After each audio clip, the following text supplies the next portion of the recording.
we are reading James Scott book, Seeing Like a State.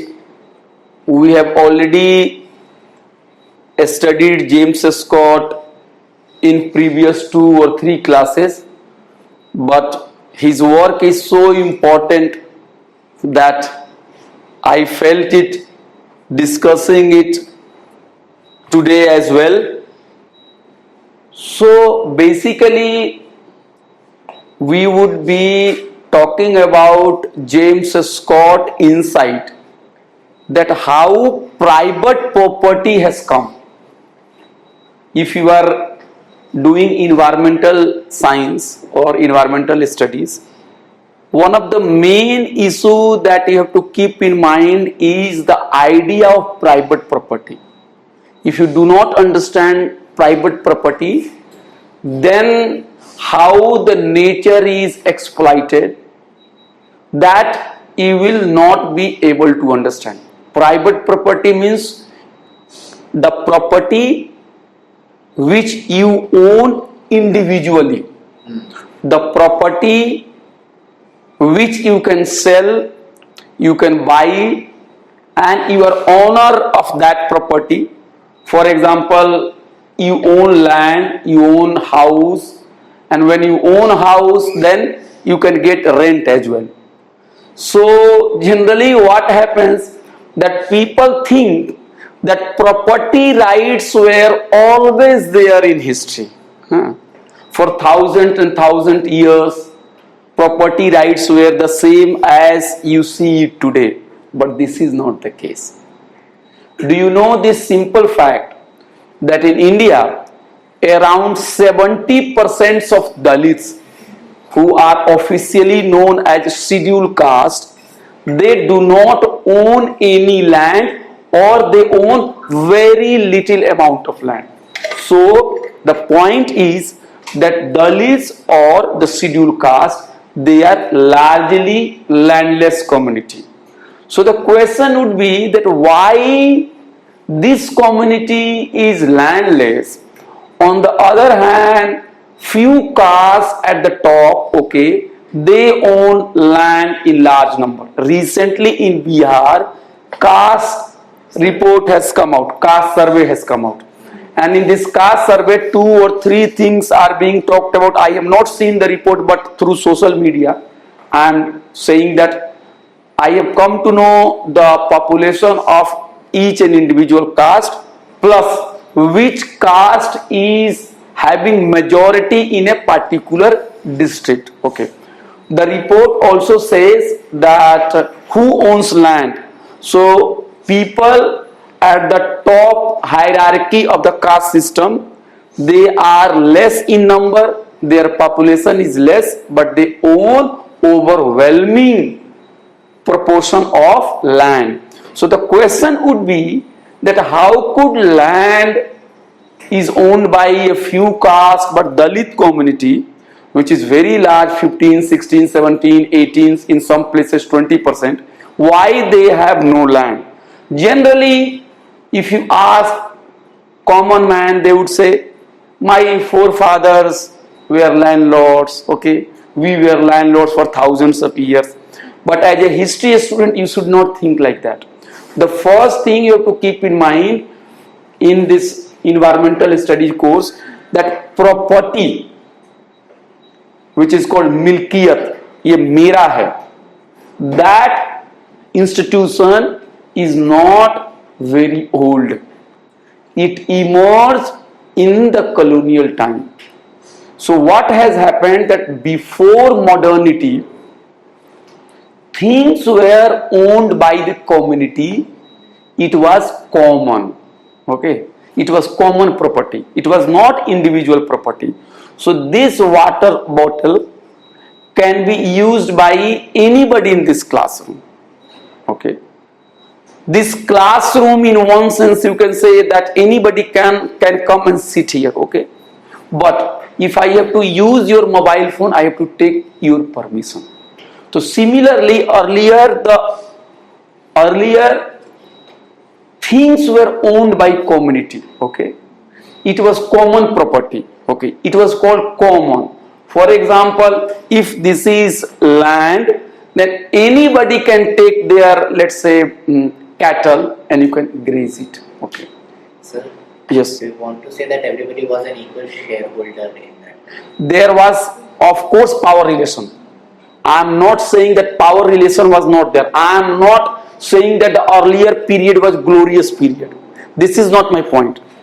But the kind of law, the kind of institutions which were created by the modern state in the name of, let's say, progress and development, they did not yield the result. They become more repressive. That is what I am trying to say. I am not saying that in earlier period, if you used to take your cattle there, people would not bully you. You might have been bullied by, let's say, the landlords or dada of the village, but you look at how property relation is operating in city. For example, I can give you my own example. 80% to 70% of my income, whatever I little earn through teaching here and there, it goes to pay room rent. Okay. So somebody owns buildings after buildings. Okay. And you, if you are also a student or you stay here, you have come from, let's say, different states, Bihar, Uttar Pradesh, Tamil Nadu, Kerala, and your parents send you 15,000 rupees, but 10,000 rupees you are giving as a rent. So why somebody keeps paying the rent and somebody is only receiving it? That is the point. Suppose you are brothers, okay? Your parents have given you chocolates. So the brothers and sisters, they also fight. There is also a tendency of bullying.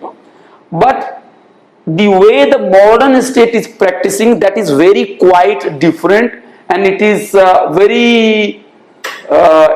it is a structural change I am trying to say. So the earlier commons were owned by everybody. So you take your cattle, then somebody is fishing around, let's say, pond, okay, somebody is playing, then there is, let's say, a forest, you go there, you collect something, okay, you collect wood, you collect some medicine, some herbals, some fruits, you come back. So your life is basically based on commons. You cannot survive without commons. So what has happened, that in modern time there were some philosopher who is known as physiocrats. Okay. So these people were very crazy people. These physiocrats, okay, they were the philosopher, thinkers in economics.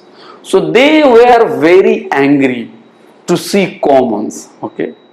So they felt that commons are not good place to keep any longer. Why? Because commons is not great for economic growth. In the 18th century, these physiocrats, they started condemning commons. That, okay, people go there, they just spend their time. These are very important property. We can use it for rational economics. We can use that property for development. Okay, why we are leaving it for the people to come here? In other words, we would call it ये बेकार जा रहा है ना? In let's say in Hindustani we are using it in a better way. ये बेकार जा रहा है. So the physiocrats were very powerful philosophers, thinkers, policy makers. So they once started saying, see, this computer belongs to, let's say, every villager, okay? Nobody looks after this computer. So if I sell this computer to one person, then he would better take care of it. Then he will put 10 rupees as a charge for using it, let's say, for 1 hour. and then in a day he will earn, let's say, 500 rupees, okay. So he would be able to give tax to a state, okay. So when he earns 500 rupees in a day, then a state will say, give us 100 rupees tax per day and 400 rupees is yours, and if you earn more and more and more, that is all yours. So the physiocrats thought ki if you establish an institution of private property, then people will be encouraged to work, to get profit, and the economy will grow. That was the thinking. The very idea of private property is that if resources are kept and if resources are not utilized, it is better to hand over to the person who can best utilize it. This is how economy can grow. So this was the physiocrats' understanding that commons are inefficiently exploited. They are not properly exploited. So a physiocrat's first problem was it is not properly utilized. Okay, this is not the good policy. Next, it is physically barren. Barren means banjar. So in terms of finance, in terms of commerce, in terms of taxes, this common has become barren, useless. We call it in Hindi baaj ho gaya wo, है ना? How derogatory word this is, है ना? It has become useless. It has become useless. So the basic idea is that hand over property to somebody who is entrepreneur, okay, who can do business well. And this model and this thinking, do you think is dead or is still alive? Tell me. It has become more prevalent. More prevalent in a sense that suppose there is some public sector, okay, then what is the idea? This public sector is not making profit. Hand it over to any corporate player, okay, sell it, and that corporate player will be able to maximize the profit. And there is one philosopher in England who is very important in political science. He is known as John Locke, okay, John Locke. So John Locke has given a concept on property. What is property? So the John Locke is very fundamental philosopher in political science, and he is also one of the or maybe the father of liberalism, liberal philosophy. So he has said, John Locke has said that in natural resources, let's say this is natural nature, it is natural resources. So who can own those natural resources? Suppose if you are Adivasi and you are living, let's say, in Jharkhand, and there is, let's say, coal or there is a forest. So who should own the coal and who should own the forest? So maybe if you are a Democrat, you will say, since it is in Adivasi area, okay, so Adivasi should have the first claim on that property, on that resources.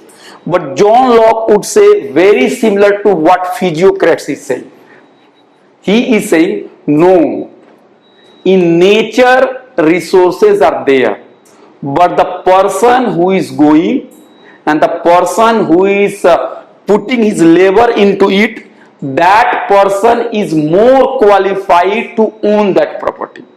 For example, if lands are there in the, let's say, in the village area, and if lands are common property, and if some, let's say, a Smurth has become big corporate, he is going to grow potato there, he want to do some corporate farming. If he goes there, if he snatches land from everybody, okay, if he beats people, okay, and if he takes control over all the land, and when you make the complaint to John Locke, sir, something has happened. What has happened? Sir, in my area one person has come and he has taken hold of all our land. We want to drive him out. So he would say, okay, is he growing good potato? Then villagers say, yeah, last year he had 2 truckload of the potato. Yeah. Then you people are doing nothing, okay? He deserves He deserves to own those property because he's putting his labor into it. He can better utilize those resources. This is the fundamental thinking why privatization is happening. Yes. Who decides who exercises his or her rights over the land? Between these two theories. A state. So basically a state is deciding, and how the arguments are being made in favor of private property, I am just talking about it. Got it. So and the people who are sitting in the state, maybe are running the state or maybe that running the government, they are also influenced by physiocrats thinking. And this is exactly linked to permanent settlement that you have already read in your 10th class, 12th class. What is this permanent settlement? That in India, the land relationship changed in such a way that earlier there was no private ownership over land individually.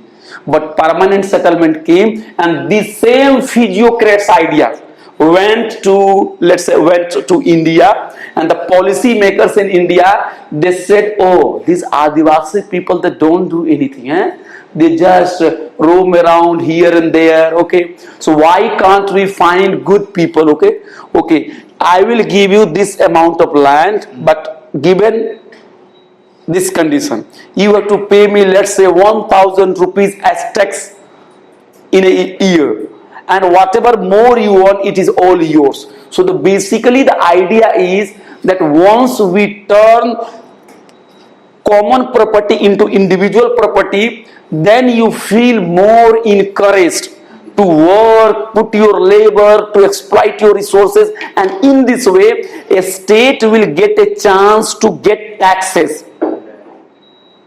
and in this way economy will grow. For example, you might have shared room, okay, suppose there is a flat in Delhi, you might have experienced this. There is a flat in Delhi and 4 and 5 people are living together, okay, in one flat, and it's a big flat, let's say 3 BHK, 3 and 4 people, you do study at Delhi University, you live together. But when landlord would come, he would not like to take money from every 3 and 4.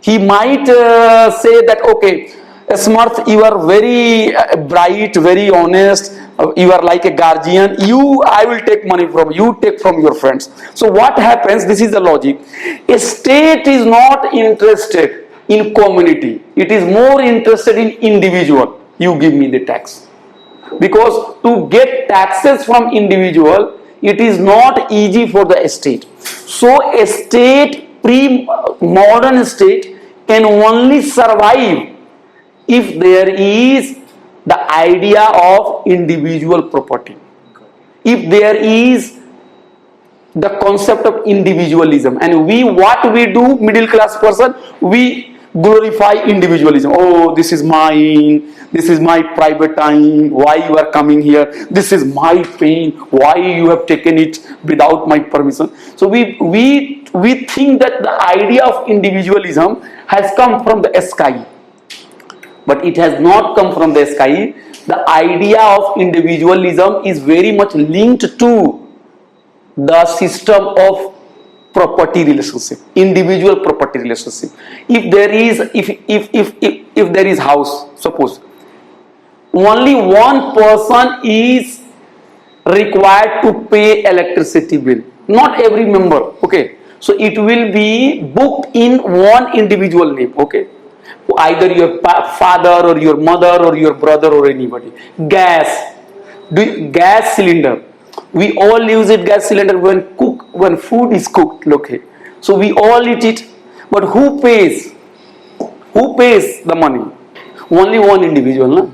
So basically James Scott is trying to say that if you have to keep in mind modern state, natural resources, their exploitation, then you have to keep in mind individual property relationship. Earlier the property relationship was common, nothing belongs to you. You can grow, you can go there, you can stay there. But here, have you seen fight in a locality around the issue of car parking. Why you have parked the car here? Car parking is strictly prohibited. You will be fined, something like that. You could see the board. Why there is so much fight? And the idea of private property is also linked to the way natural resources are becoming commodity. Now water, you cannot drink water. Do you think that nature has a scarcity? Nature has got no scarcity. Nature is full of water. It bristle with water. Everywhere you will find water. But why it is being sold? 10 rupees for a small 200 ml or 500 ml water. So basically, James Scott is saying that the physiocrats, always remember, these were the people who said that that common properties are not good for economy. Make it individual property. So that kind of thinking is still there if you make any policies. Have you heard the name of a special economic zone? Yes. 2006-7 big protest happened in Bengal.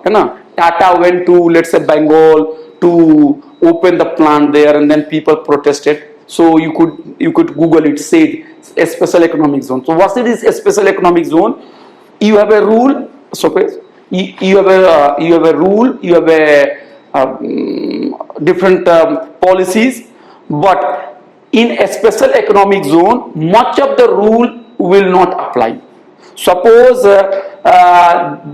this is the area, and then let's say thousands of acres. Okay, you have said that these are economic zones, and then private players are allowed. You come and open your own industry or own your businesses, and then in a special economic zone, you will be given many kinds of tax relief. And the labor laws might not apply there, okay, and so many environmental laws may also not apply there, or maybe if they are applied, they are already diluted, and these things are being encouraged in the name of promoting growth. But what is the flip side? Farmers have lost their land. What is the flip side? That you are not paying enough taxes. What is the flip side? That pollutant pay principle is not being applied, okay. So this idea is very much coming from the physiocrats. The physiocrats are not here. They were in 18th century. They are dead. But ideas are not dead. So in pre-modern time and in modern time, you will see a decisive shift in everything. The way we think, the way we identify ourselves, the way the property relation is there, the way laws are changed, everything is changed. I will give you one example. Suppose in village, if you ask any person, hello uncle ji, at what time do you go to your field? So what the uncle will say in the village? That I go to my field early in the morning before sun rises. Okay.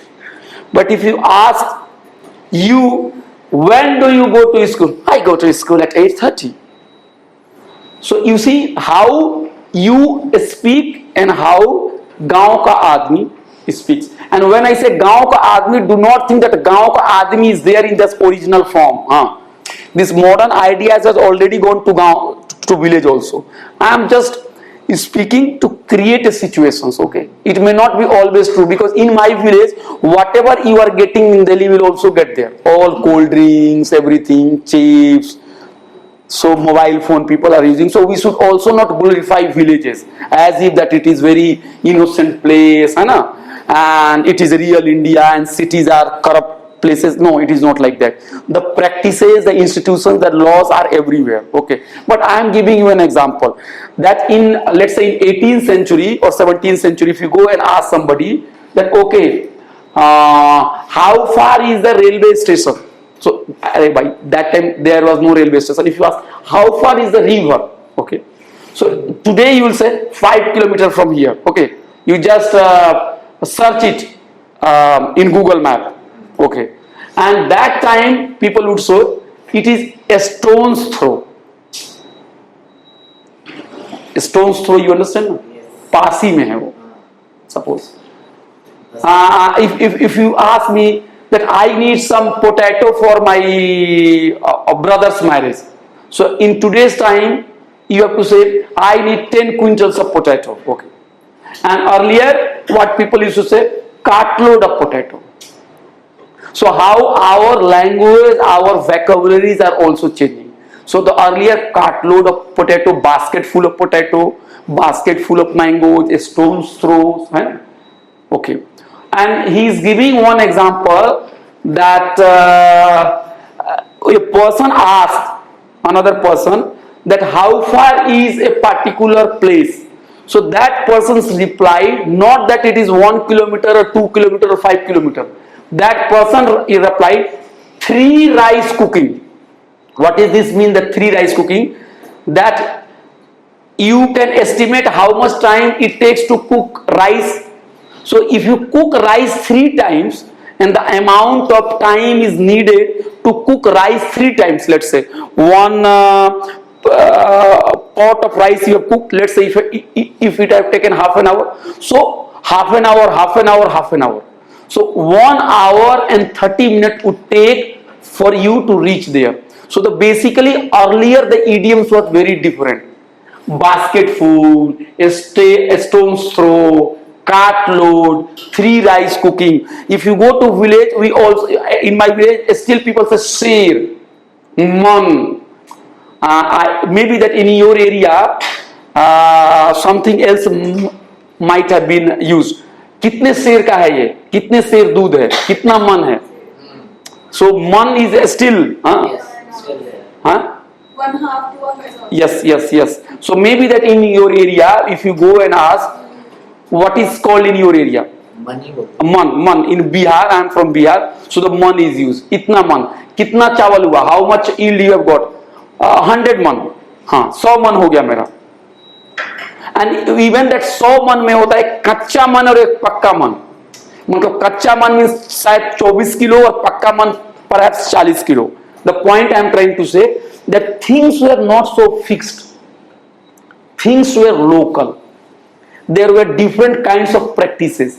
But the modern state came, and the modern state was very much influenced by physiocrats. The idea was to get taxes, to establish a rational economy, and to do it, I have to know each and everybody. I should have your name, your parents' name, your details, and then your surname. And in modern times, surname was also used. You know? The surname, suppose my name is Abhay Kumar XXYZ. This is my surname. So the practice of using surname has also begun with the modern time. It was not so widely practiced. All kinds of surname you say, na. If you go to any area, you will get the name plate. So the surname is also very modern phenomena. It was not earlier. Suppose you have a particular surname, ABC. So if you go back to history, it's not that your dada ka dada, maybe 300 years they might be using. They might not be using it. It is all very modern phenomena, because the state wants to know about you. Every knowledge they want to get it. So the point I am trying to say, that if you are doing any environmental policies, keep in mind that how that can be used for individual's profit. How that common is being made into an individual property. That you have to always protect. Forest is owned by everybody. Never allow that forest gets the private property of any institution or any individual. This is what I am trying to say. That when the property is common, then everybody has got some rights over there, and there might be some power relation also in the earlier period, but today you cannot enter it. Is it possible? Suppose I will give you one example. Suppose there was a bullock cart earlier, okay, and you have to go from one place to another place, bullock cart, okay. So if you do not have money and if you make a request, oh brother, I don't have any money, can you take me to city or maybe the heart or market? I will give you next time. It is possible that you will be entertained. But if you go to, let's say, airport, and if you ask somebody, hello, I don't have money, I want to go to Patna, I will give you after some time, my mother is not good, will you allow me to do it? So then the security guard will say, don't eat my brain. You show me the ticket, then I will allow you to go inside. So what is happening basically, James Scott is trying to say that in pre-modern time, things were not so great and democratic. But the kind of institutions which we have established in the name of, let's say, progress, enlightenment, development, these are very, very repressive. So the point is not that we will again go back to the earlier period. That is not possible. If it is 10 o'clock, nobody can make it 8 o'clock. Can we make it? No. The point is that our 11 o'clock should be much better than our 10 o'clock. So when modernity is being criticized, that doesn't mean that the person who is criticizing modernity means that he or she wants to go back to the earlier, let's say, prehistory era. No, we are criticizing it so that it becomes much more better and democratic. So what is modern state? Though instead of multiple practices, ser, man, okay, meter has come. So meter has become universal. Okay. So everywhere, from India to USA, from Africa to Brazil, anywhere you will go, uniform standard has come, meter. And why meter has come? I am not against meter, but you have to keep in mind that why meter is used, because it makes the work of business and commerce easy. And when business and commerce are facilitated, then profits are made. And when profits are made, then what happens? Then exploitation is also the part of it. So instead of local practices, community practices, customary practices, everything has become national. Everything, one language, one religion, one people, one. Everywhere it is being talked about one. And you could also see that the way things are being organized in society, a similar pattern you could also see in forest also. I have told you that in forest, yes, in forest there were multiple types of plants, flora and fauna, but the estate has become so powerful and it is so much driven by the idea of making private property that it has started describing weed, crop, bush, finished it. Timber, very good, useful. I need timber only, grow only timber. C is very good. Okay. So the similarly, what is happening, that the state is also reorganizing the society. What is your name? What is your community? No, call it Indian. Right. Call it Indian. Have you seen one Shah Rukh Khan's movie, Chak De India? So I reviewed that book. So in Chak De India, the one thing is very striking. Shah Rukh Khan is asking the players to introduce yourself. Okay. Yes, who are you? I am A. Okay. Or tell me what, I am A, I come from state B. Okay, very good. You, I am C, I come from state D. You, I am E, I come from state F. Then Shah Rukh Khan is furious and he's saying, everybody is coming from a state A, B, C, D, but nobody is Indian. And then P says, Chak De India. So the things are being projected as if that your identity or being a Punjabi is against your national identity. That is the mindset. But our constitution is based on the idea of federalism. The federalism doesn't mean that states are less important. It is union of states. Okay. So the federalism in our constitution, also the powers of states are clearly written and center cannot go and interfere in it. For example, law and order and police is a state subject. Suppose I am the chief minister of state A. So the police and law and order is my responsibility. And suppose you form a national government, union government. So you cannot send your own police. Can you send it? You cannot send it. Even if law and order problem is there and center is sending, let's say, paramilitary forces, the paramilitary forces will be deployed, will be managed by the state authority only. Without a state authority, the paramilitary forces cannot enter. You understand my point? So the basically what is happening, that national is, nobody is against national, but here the national is being looked at critically, that any local identity is seen as a threat, is seen as a problem. It will be asked, tell me, you belong to, you are Indian first, or you are member of this community first? So your answer should be not this or that. You should say my identity of belonging to this community, or following this religion, or living in this locality, or speaking this language, or eating this food, or dressing or putting up this dress, are not in conflict with my identity as an Indian. Okay, but these are all the things which are there in the constitution. But the anxiety is there with the ruling class, that you remove all your identities, become national.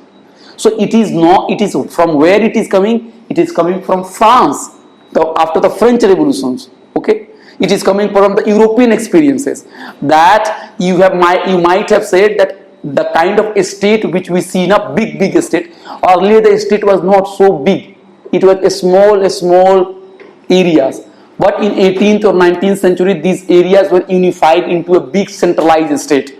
So basically at that time, the ideology is that give up all your identity and become national. So similarly in Adivasi area, suppose if there is a dam being made, okay, and if you criticize the dam is not good because it is going to displace a large number of the people, then this argument is given, national argument. मगर ये देश के लिए सही नहीं है क्या? Why don't you look for the interest of the country, national interest? Why are you forgetting this national interest? You are talking about this so few people, but what about this national interest? So basically James Scott is criticizing national. Criticizing national doesn't mean that we are anti-national. We are criticizing national as a thinking. See, you are from Kerala, na? Which place? Hyderabad. She is from Hyderabad. So Hyderabad in Indian polity is as important as Delhi. But are we able to understand it? I have to teach on Sunday ancient political thought. And I was yesterday reading a paper by Beni Prasad. Beni Prasad was professor of history, ancient India. He died at the age of 45, very young. He was the HOD, first HOD of Allahabad University. So he has written some works on ancient India political system. So he is basically arguing that the history of India is always looked from North Indian perspective. Okay. Sanskrit is always seen as the primary source. Nobody is saying that Sanskrit is not important language. It is very important language. But it is not the only important. But it is not the only important language. And this is what we are trying to say. We are not saying that Delhi is not important, but why Hyderabad is seen not important. So in that paper, there was a line that South India is seen from Ganges. It is not being seen from Krishna and Kaveri. So you are looking at South India standing at Ganga. You are not looking at South India standing at Kaveri and Krishna and okay.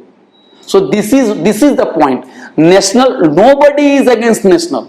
But why in the name of national, local practices, communities, the rights of, let's say, states are being taken back? This is what James Scott is saying. So I will give you in the next class one reading on enlightenment. What is enlightenment? Okay. So enlightenment is a philosophy, is a movement, and you could see it around the French Revolution. So how enlightenment thinking is very much influential till today. So in enlightenment thinking, okay, one of the feature of enlightenment thinking was that things should be uniform. You know? Instead of diversity, it promoted uniformity. I will give you the reading on enlightenment. What is this enlightenment thinking and what is the problem of enlightenment thinking? I will give you the reading of Foucault. Foucault is a French philosopher. He is criticizing enlightenment. So I will give you the reading that what is the problem with the enlightenment. So under the influence of enlightenment, under the influence of Foucault's thinkers, under the influence of let's say modern state ideologue, things have started becoming uniform and national. Everything is uniform. You might have heard the case uniform civil code. You know, laws should be one for everybody. So one could ask why laws should be one for everybody. Why can't laws should be multiple? For example, in your university, do you think that it is good practice to have uniform law or it is better practice to have multiple laws or multiple practices? For example, if you go to canteen, you are asked to eat one kind of the food. You are asked to wear one kind of the dress. You are asked to speak one kind of the language. That is called all uniform policy. But uniform policy is more repressive, and diversity, you know, is much better. So the point James Scott is saying, meter, national, enlightenment, uniform, everything is uniform. Then measuring everything is being measured. Your identity is also being measured. You understand that census, when was the first census done in India? You know it? No, sir. In late 19th century. So when the census came, then people are going asking, okay, what is your name? She is saying, my name is ABC. What is your religion? Religion? What is this religion? अरे क्या धर्म को आप पूजा करते हो? Tell me. We have got 4 columns: A religion, B religion, C religion, D religion. So do you go to this religious place? Yeah, I go to A religious places. Okay. Then you are no. I also go to B religious places. I also go to C religious places. I also go to D religious places. Then the census officer is confused where to put it. Suppose you are, let's say you are MSc environmental science. So I'll ask that which course do you do it? I do MSc, let's say environment course. Okay. I also do history. I also do English literature. Okay. I also do, let's say, political science. Then somebody gets confused now. So when the census report came, people at that time, people did not know what is their religion. Much of the people were confused. You understand? But through the practice of census, people were forced, people were told, this is your religion. You choose one of them. And then this is how the identity is created. I know many Hindus who go to temple, who go to Gurudwara also, who go to Peer and Fakir ka Mazar also. Hai na? So, will you say, he is from Punjab region. Punjab is known for syncretic culture. Hai na? A person, whether he is a Hindu or Muslim and Sikh, they will go to all religious places. Hai na? So, what is happening that with census, your identity is being created. You are given your caste, your surname, your title, your religion, everything is being given. And why it is being given? You know, simple thing. A state is interested in making you individual. Because if you made individual, then it is easy for the state to tax you. And when there is individual property, private property, then it is easy for taxation. And if things are owned by common, then a state finds it very difficult to tax. And another thing, if one kind of measurement is there, then it is good for the market. If you buy, let's say, T-shirt, so only 3 types of the T-shirt will be there: a small, medium, and big or large. So everybody, millions of people have got only three choices: a small, medium. I also want to buy t-shirt, but the problem is that my height is almost okay, but I'm not.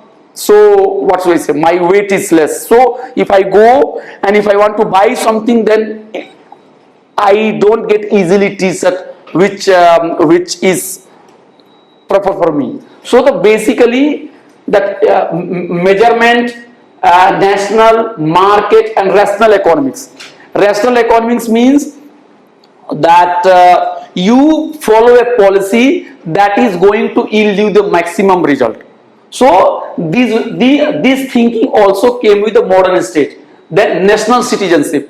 National citizenship means that I have given you the example of such Shah Rukh Khan, that you say that you belong to this state or that state or this state and that state. Why can't you call yourself Indian?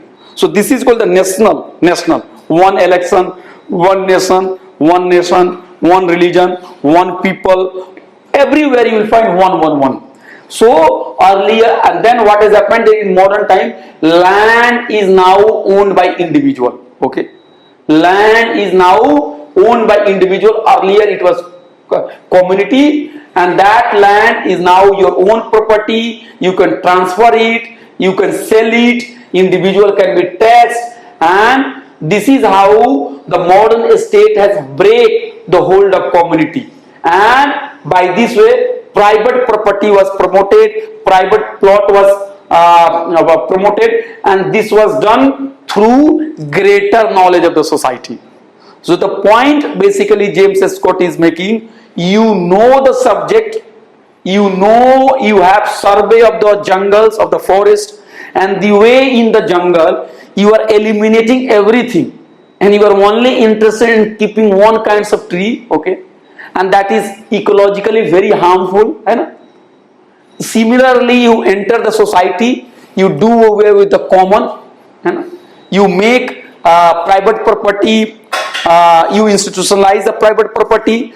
Now the land which was not sold by anybody, it was the common property, it becomes a common property of, let's say, a Smart, and he is now making money and he is giving taxes to the state. So in this way, what is happening? Inequality is growing. That is why if you have to study environmental science, natural science, keep these facts in mind. I remember it that when I go to, let's say, some places, you will see one sticker: don't waste water, while brushing the teeth or something. That's good message. Okay, we should not waste water, while brushing the teeth. But if you just stop at only the individual level, and if you don't look at the larger reality of how water is being exploited, then you will not reach the full picture. Individually, our habits should be good, okay, but we have to also keep in mind that how the larger policies are damaging ecology. And another thing you have to keep in mind, the thinking of the physiocrats thinking that anything which is common is not good because it is not exploited, it is not properly used, so hand it over to the individual who can better use it. This is the fundamental thinking behind the way things are being privatized. That James Scott is basically saying that bhaiya, modern state is very different. It has come, it has done survey, it has done population studies, it has done census, it has known you, it has restructured the society. Community is not important, commons are not important, individual free land, taxable, sellable, transferable, and this is how the permanent settlement has come, and this is how Adivasis' land were snatched, taken away from them, and so many revolts has taken place. So the environmental history of India cannot be read, cannot be understood without looking at the conditions of Adivasis and their struggle also. The message James Scott is trying to give right now is that we have to critique the so-called standardization, the so-called national, the so-called uniform, the so-called private property, the so-called craziness for profit, the so-called craziness for exploit those resources. These people don't do this. Adivasi people only eat, drink, and dance. We are great because we know how to use the resources. That kind of thinking we must critique it, because if you go and violently try to reorganize the society or ecology or nature, the result would be disastrous. That is what James Scott is saying. Always remember this fact, that whenever you will do any policy regarding environment, natural resources, keep in mind that you should be careful about how that policy is going to be exploited by individual. We should always stand for promote community rights. Okay, we should always promote the rights of the people, not we should promote very speedy exploitation of the resources.